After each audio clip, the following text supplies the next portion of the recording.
Trên đây là viên đá Sichin mang mã số 00342 với sắc vàng chanh trong trẻo, biểu tượng của sự thông thái và niềm vui, tạo hình cánh hoa tinh xảo giúp viên đá bắt sáng tối đa và tạo hiệu ứng chiều sâu lấp lánh như một đóa hoa đang bùng nở.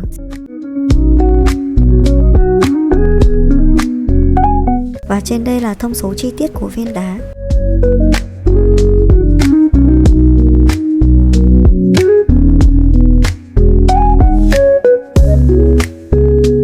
Trên đây là một số sản phẩm tiêu biểu, các bạn có thể tham khảo.